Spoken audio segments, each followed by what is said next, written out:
Bago tayo magpatuloy, huwag kalimutang mag-subscribe sa aking channel.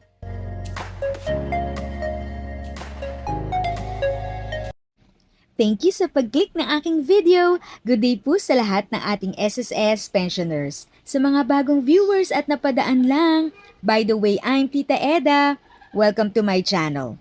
Ang channel na maghatid sa iyo ng dagdag kaalaman tungkol sa government services, bagong mga balita at informative videos na galing sa legit na resources. Mag-subscribe na para updated ka. Good news po sa lahat, mas maaga ang release ng SSS pension. Para sa first batch, every first, if the month ang schedule ng release sa first batch. Pero ang may 1 ay holiday. Kaya, April 30 pa lang, Wednesday ay makukuha nyo na. Alam ko, marami sa inyo ang excited sa magandang balita na ito. Kaya mas maaga nyo makukuha ang pension nyo. Para naman sa second batch, every 16th of the month ito binibigay. Pero para ngayong may regular date ito. Kaya sa May 16 ito, ay re-release, napapaaga lang ang release pag ito ay tumapat ng Sabado, Linggo o holiday, kaya sa first batch ay April 30 nyo ito makukuha. Usually ang date ng inyong pension ay nakadepende sa inyong DOC o date of contingency dito. Malalaman kung kayo ay first o second batch. Para po sa retiree pensioner, ang date of contingency o DOC ay nakabase kung kailan na kumpleto ng pensioner ang qualifying conditions o petsa ng kapanganakan.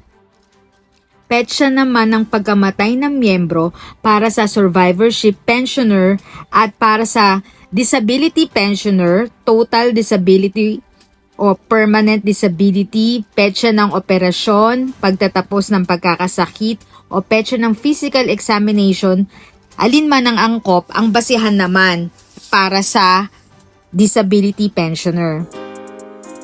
Every 4 p.m. onwards, nire-release ang inyong pension at nakiki-credit sa inyong bank account.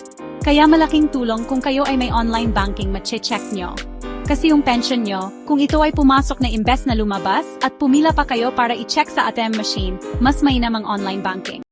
If sa tingin mo, natulungan ka ng video ko na ito, nakasave ka sa oras mo, you can click yung thanks button at any amount ay malaking help sa pag-grow ng channel ko. Yan lang po muna ang aking update. Sana ay nakatulong na dagdag kaalaman ang aking shinare today. Ang goal ng aking channel ay mag-create ng awareness. Kung ganitong mga topic ang gusto mo, panoorin mo ang mga videos ko na ito.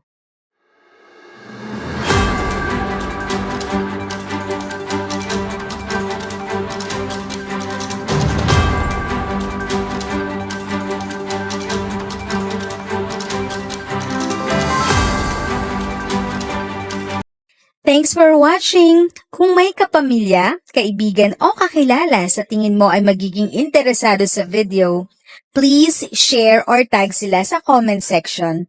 At syempre, if nagustuhan mo ang video, i-like mo na ito at subscribe ka na din. As always, feel free to write your questions, comments, and opinions respectfully. And continue to be a blessing and stay safe!